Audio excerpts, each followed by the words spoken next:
What is up, everybody? It is Alex from Heavy New York calling from the quarantine zone again, and this time we are here with Alex of the Almighty Horrendous. Thank you so much for being here, man. It's great to be able to talk with you today.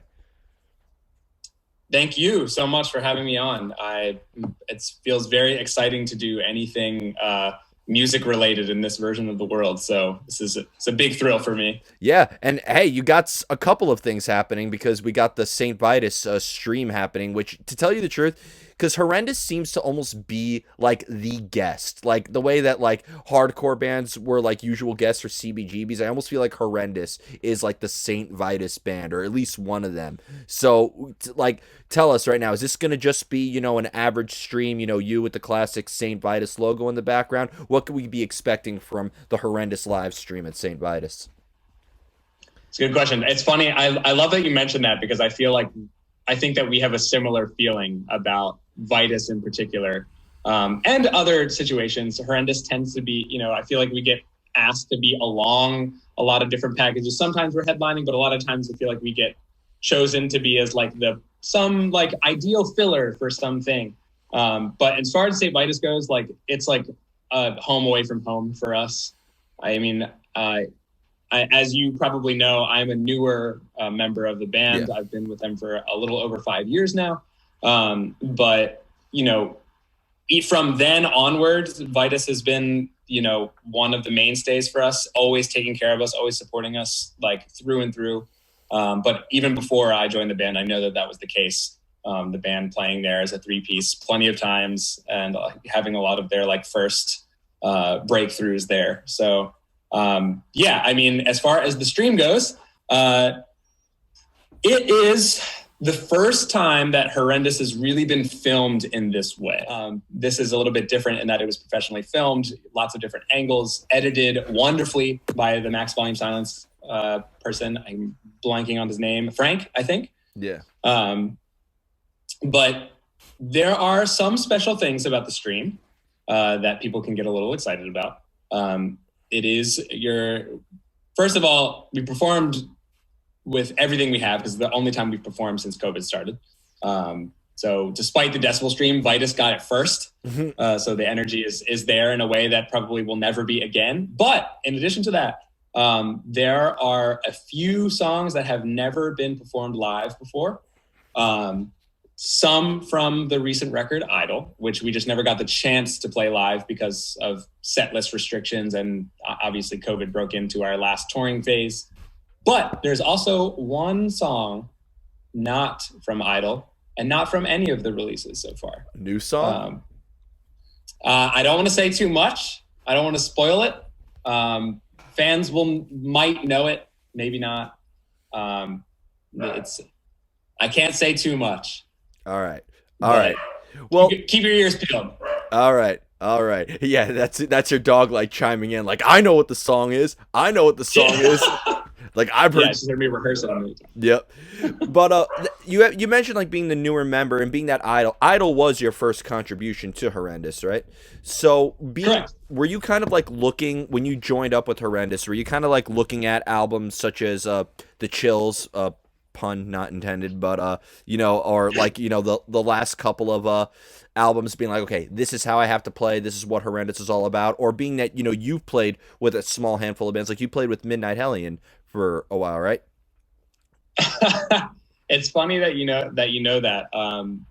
There are a couple really digging up some history here. I rehearsed with Midnight Hellion before they were really like a functional band. This is like a long time ago because I used to play in this band called On Top, which is a whole hilarious thing with my friend Jaron Galino, who is a really, really incredible guy. But so I actually, at the time that I joined Horrendous, I was not very active in the metal world at all. Mm-hmm. I had actually moved to Philadelphia to study different music. I went to college for a very, very brief period as a jazz guitarist. And was really interested in the improvising scene here. I was doing like a lot of like weirdo improvisatory stuff. But when I first joined up, which was really by happenstance, I met Matt in a coffee shop one day and commented on a Voivod shirt he had on, and we ended up linking up later on. I had no idea he played in a band. I had no idea he played in Horrendous. But when I first came into the fold, I was studying all the records pretty hard. At the time, it was a little bit more focused on Ectasis and Honoretta, just because that was filling the set lists at the time. The first show I ever played with them was the Choosing Death Fest for Decibel in Philadelphia, which is like kind of a wild show to jump on as my first. Yeah, that ain't no local show. No, so it was nerve wracking, but we were playing a lot from Honoretta. Decibel gave a lot of love to that record and a lot from Ectasis, but I was listening to the Chills too. And pretty much just learning the back catalog. They were giving me set lists and I was sitting around learning the tunes, and trying to find my own space within them. Cause like, obviously I was learning the album parts to a T as much as I could, but also trying to like figure out how I could bring my own thing to them and stuff like that. I don't know if that fully answers your question. No, it definitely did, because you know what's funny is like having, you know, with playing bass, like people don't understand that. Some people like don't understand, like I can't play bass, but like I've studied it. I've always been fascinated by, like, you know, it has an emphasis on melody and on rhythm at the same time. Like, you know, I've always thought that if your drummer or bass player sucks, your whole band could potentially like fall apart from that in a way. And like when I first heard Idol, I've noticed like different like rhythmic contributions to it, so you could like tell that something was added to the mix. And and you really bring up a good point with that. Like it almost seems like you're able to kind of like bring a little bit of your own mix, but also pay a lot of integrity to the previous albums. Yeah, absolutely. I mean, I lucked out in a lot of ways because working with all of the guys was like, they were so into whatever I wanted to bring to the table. And like a lot of their musical interests overlapped with mine. Like obviously metal, we all grew up with metal, but we also sort of had an affinity for the same kinds of metal, right? Like they were also people who heard like Symbolic era death and had their lives changed because they'd never heard, you know, aggressive music that also was like venturing into these other worlds, right? So that was the stuff that I really loved the deepest as a kid. And so it just turned out that a lot of the stuff bass wise that I wanted to bring to the table, they were super stoked about. You know, there was never any like, oh, like you want to like improvise this little thing over this riff. You know, there's already a line on the record that's kind of like that, so you can do your own thing. You're like, they're always like, do whatever you want in the space that you have. And also playing with Jamie, who is my favorite drummer to play with ever, because he's always listening to me. And like, you know, he's got that rhythm section thing that you're talking about, right? It was like always having my back, always being locked in together. So, you know, it paved the way for a lot of freedom and a lot of fun. So I got lucky, you know, it was the perfect space for me to fill. And that may not have been the case if it wasn't Horrendous. So. Is it easier to come up with bass parts when there's already riffs or maybe like drum patterns written down and then you can lay things over that? Or have you ever had like a whole bass pattern written down and maybe the band would write according to that? My comfort zone is being able to build bass parts around something that already exists. But it goes both ways. I mean, there are full sections on Idol that were riffs that I wrote on guitar at home, and that ended up coming, you know, getting fleshed out much better with the actual band members and things like that. But, you know, I would say a majority of the time there is something that's already there, and I'm working around that. It just depends on the writing session. With Idol, it was definitely like, you know, that was my first creative long run with them. And so it was like, I felt like it was my job really to listen a lot and really just like not assert my ideas too much and just to enhance what was already there, right? Like Horrendous was on that path, whether I joined up or not, in terms of like upping their, you know, trying to explore more and more territory.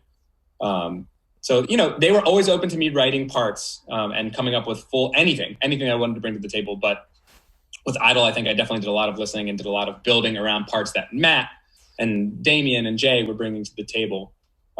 With the next record, which we can talk about a little bit at some point, you know, I think I stepped up a little bit more and was, you know, contributed a little bit more in terms of like the bass material of like BASE bass material. Yeah. But yeah, hopefully that makes sense. comfort zone is working around things that already exist, but I definitely come up with whole parts from time to time. And you mentioned, before we get on to like the potential new music, but like you mentioned that you have like a background in like jazz and stuff, and you'd be amazed on like how many death metal musicians, like some musicians in like the most brutal aspects of just music in general, have this background. And I mean, I've played like Archspire and Obscura and Cynic's Focus and, you know, the Sound of Perseverance, like, to like jazz musicians, and they're like, no, like, I do see like this could be translated on you could, there is a way to play Crystal Mountains on the saxophone. It hasn't been done yet, but you can do it. But yeah, totally. But like, are you thinking about like your jazz background when you are playing in a way, or like maybe in order to, you know, it's still death metal. There's a lot of rebellion in it. There's a lot of rawness into it. Do you maybe kind of have to like maybe surrender a little bit of that knowledge in order to kind of liberate yourself into the songwriting process? It's a great question. Again, luckily for me, I was never like a straight ahead jazzer, even though I wanted to be at one point in my life. I thought that I was going to be like gigging at the clubs here and playing standards and things like that. But really the stuff that I was into, it's funny when I say that I have like, when you say that I have a jazz background, in reality, I have a background in being an improviser is probably a more accurate word. Which is a lot of rebelliousness. And like, I mean, I'm talking like free improvising, you know, doing whatever the hell I want on instruments, editing them in weird ways, you know, that kind of like, there's a group that I've played with in Philly for many years now that has two young members of the Sun Ra Orchestra in it. So for anyone who's familiar with Sun Ra's music and that area of the world, like it has a lot more to do with heavy music than, say, you know, like older straight ahead jazz standards. So, you know, I guess what I'm trying to say is that I don't think of myself as a jazz person when I'm playing. I always think of myself as like playing metal music, being a metal person. There's never any obstacles in the way. And the great part really is that, like, again, Horrendous has like a lot of these like super melodic, super like interesting rhythms and stuff like that. A lot of the things that brought me into those other musics that I thought were really interesting, but they're also super into improvising, like just as people. Like something that I think is important to bring up too with Horrendous is that a lot of us love like traditional heavy metal, like more than other kinds of metal. Like we sit around listening to Dio a lot and Priest and Iron Maiden and things like that. And a lot of like the big melodic parts in Horrendous's catalog, I think, are majorly influenced by that. But in the same vein, you know, like Matt and I were talking about Jakey Lee and Ozzy Osbourne the other day, and about like how as a rhythm player, he like, even on records, but especially live, he's like improvising all the time. He's playing the classic riffs, but in between he's throwing in some like crazy shit that like is just literally out of nowhere. So to make it simple, we think of that as a metal thing and not as like a jazz thing, you know, like it's like there are examples of this in the metal world. And I think luckily, because I wasn't too mired into like the straight ahead jazz world, I didn't have to like adjust my mind to something like Horrendous or something like death metal or progressive death metal or whatever. It was just natural. I didn't have to do too much work to adjust, which is nice. And it's a breath of fresh air, because even though I love these albums, it's a breath of fresh air to hear a death metal musician reference like classic heavy metal as an inspiration for their melody versus, you know, we took inspiration from Slaughter of the Soul or Colony, you know what I mean? So yeah. No, 100%. Yeah, and those are great albums, but you know, I agree entirely. But yeah, the traditional stuff I think is more of a direct inspiration. I'm repping Dio right now, so you won't be able to see me when this is uploaded, but I'm repping Heaven Shall Burn, because this album came out last year, and I think there's maybe only 3 or 4 days I've gone since March of last year that I've gone without listening to it. So hell yeah. But now with the potential new music, I should file a disclaimer. This will be uploaded by midnight tonight, so you know. Okay. Yeah, so, I was gonna ask when you were thinking about airing. Yeah, but with potential new music, so First off, I want to mention that like every year in heavy metal, there is always the defining death metal album that all has like a cult following. Like I feel like in 2017 it was Archspire's Relentless Mutation. I feel like in 2019 it was Blood Incantation's Hidden History of the Human Race. There's no denying that I feel like Idol was the death metal album of 2018. It definitely was, Wow. and I would say last year probably Black Dahlia Murder really took the cake last year, but that's obviously a matter of opinion. But for you, like, do you are you planning to make a direct continuation of what we heard on Idol, or maybe is there going to be like a new beginning for Horrendous in a way? Yeah, well, first of all, that's extremely kind words. I really appreciate that. Making Idol was a ton of work and was actually like somewhat torturous for all of us. So it feels nice to hear. I know that now we're almost over 2 years, 3 years into the release of Idols. So it's nice to hear those words about the record because, music has sort of stopped this past year. And so worry about your music falling into the abyss over time. So it's enlightening. It's very heartwarming to hear that. So thank you. In terms of the next record, it's a great question. Are we going to see a continuation from Idol? I think that we got a really big urge out of our systems with Idol to some degree. I think that in the chaos and madness of our lives at the time that record was being written and recorded, really just pushed us into some kind of batshit material that sometimes when we listen back to it now, we're like, what in God's name were we thinking? Why did we write that? And with this record, the way that I framed it, conceptually, is that Idol felt like this mire of darkness or something. Like it felt like almost like a defeatist record, and kind of a cynical record and things like that. And the next record feels like sort of triumphant and almost like the opposite, sort of like climbing out of that defeated place.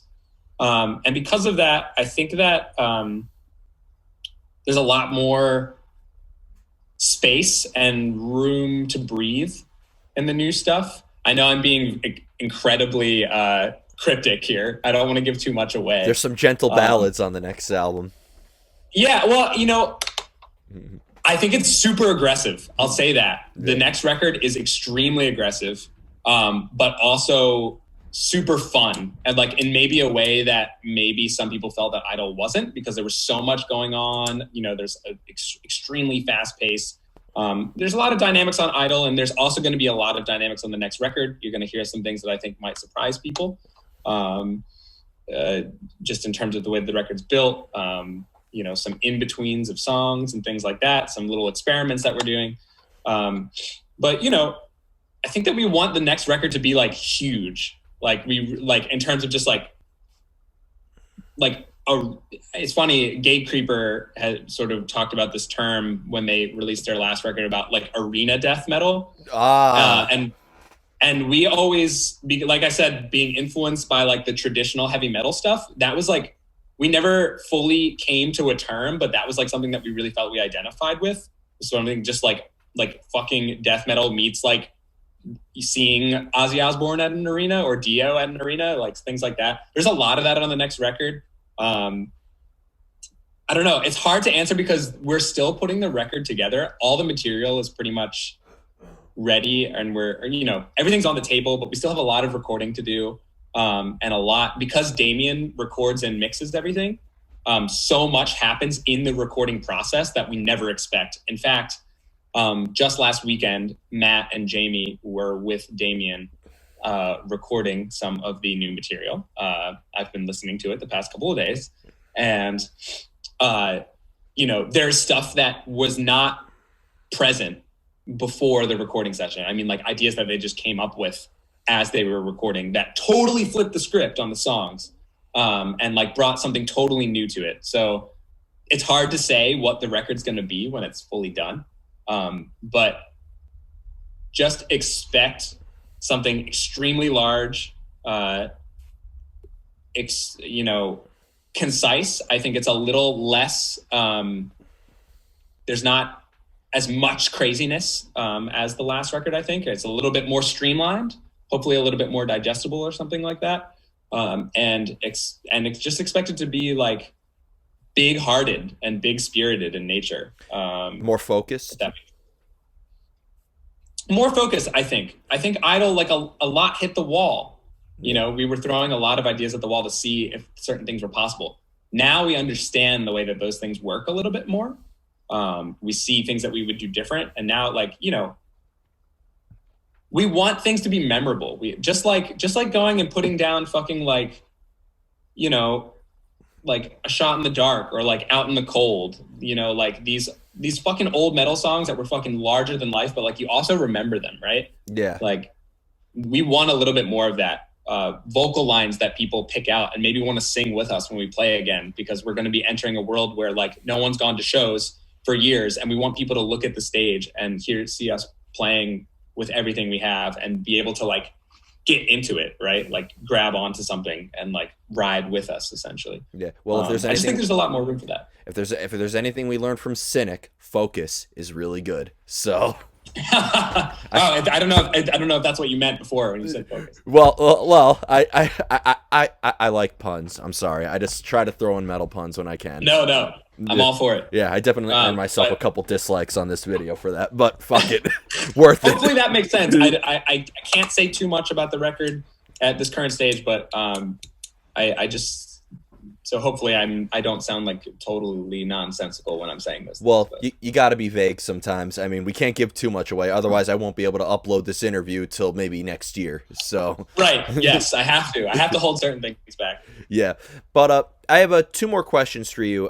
And that is because, and you mentioned like the whole arena death metal thing. And I think I really like that term because I do think we are going to live to see a day where, like, look, death metal, musicians were always underground superstars. They always were able to outdo every trend. Like they say that Pantera was the band of the 90s, but Morbid Angel, Deicide, Cannibal Corpse, Obituary, they were always killing it. Death, of course. Yep. And like I do see a lot of I was having a discussion with a couple people about this. You know how like in World War II, swing music was the music that kind of described everything that was happening at the time, or and then like, you know, in the 60s it was like, you know, trippy, you know, psychedelic classic rock describing everything at that time. I think this pandemic, death metal is going to be the movie soundtrack to every freaking like classic movie based off of this pandemic.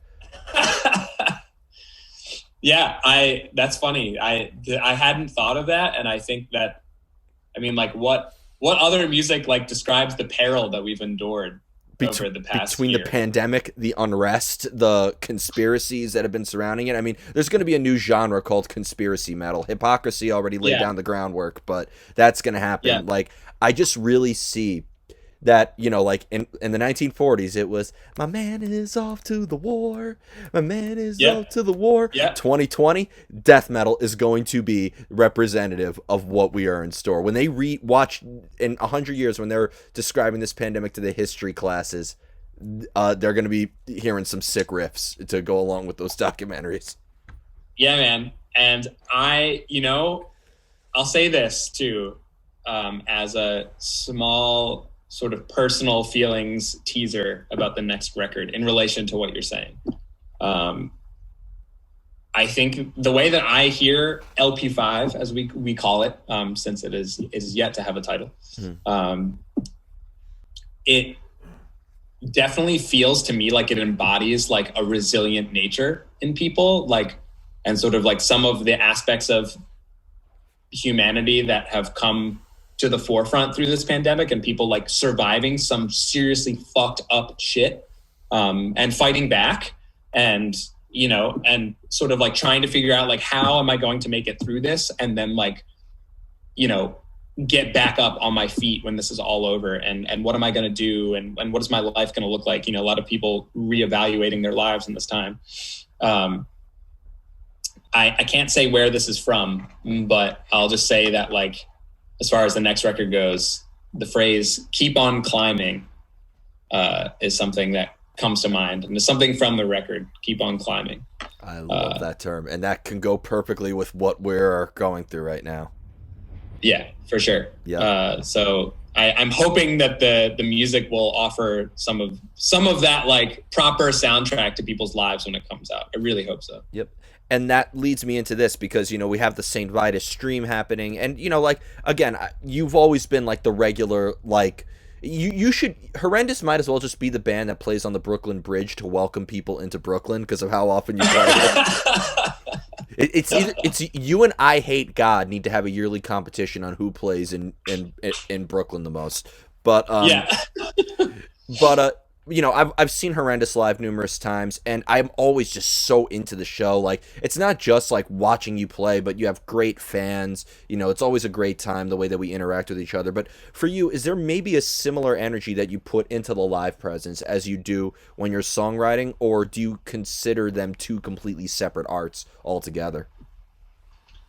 That's an incredible question. I've never really been asked that before. And I actually, so there's something perfect that answers this question. I'm so excited about this because I also get to plug someone that I love dearly. I have been helping out Christopher from Vinyl Altar in Philly. Vinyl Altar is a all-metal record store in Philadelphia. As far as I know, the only all-metal record store.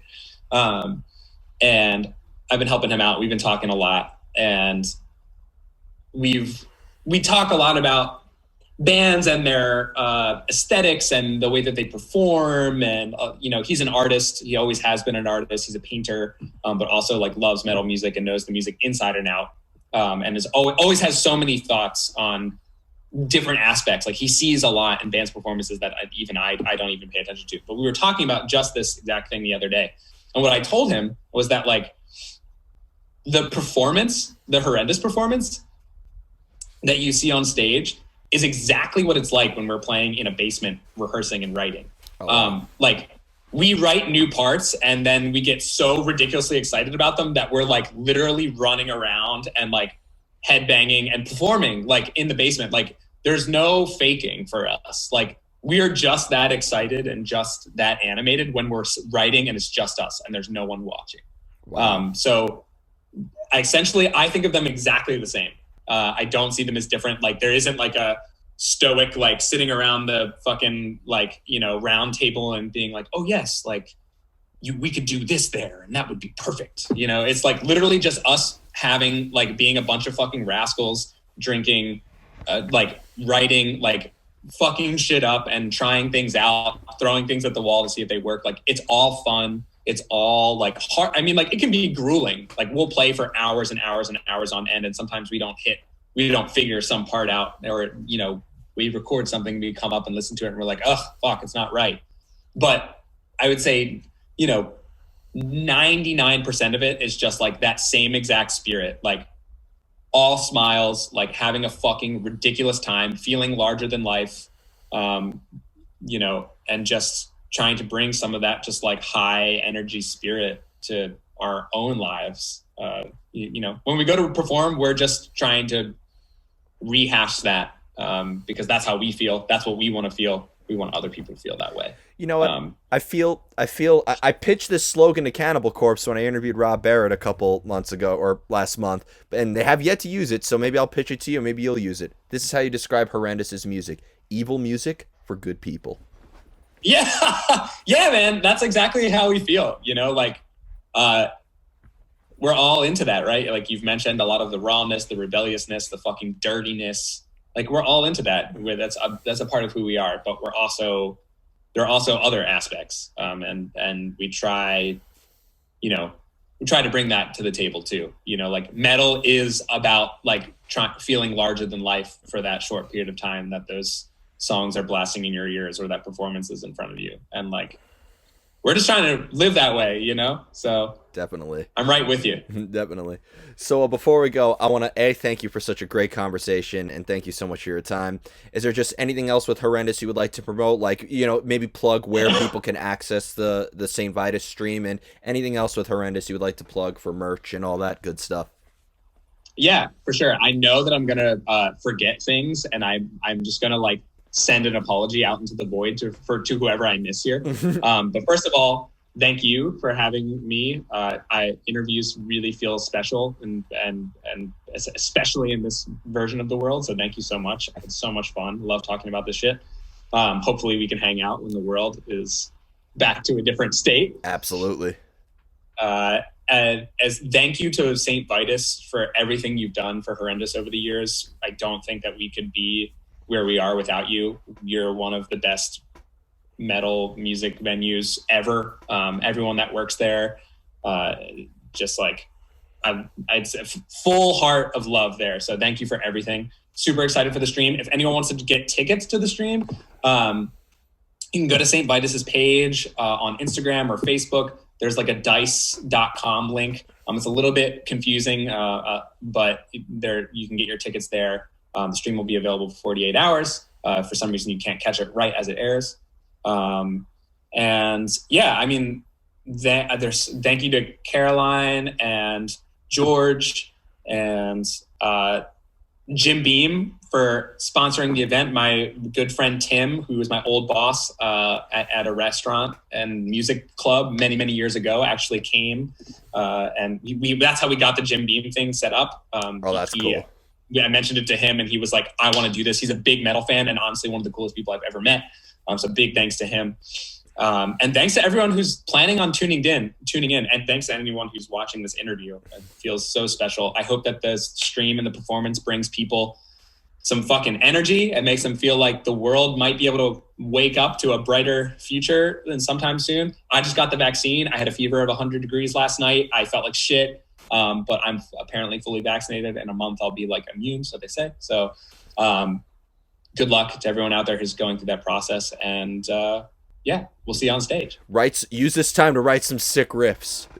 Yeah, I absolutely. Some sick riffs, you might say. Yeah, another pun intended. I pun completely intended. I gotta stop with that. But thank you so much, Alex. Everybody, Alex of Horrendous, tune into the St. Vitus stream. This is Alex from Heavy New York.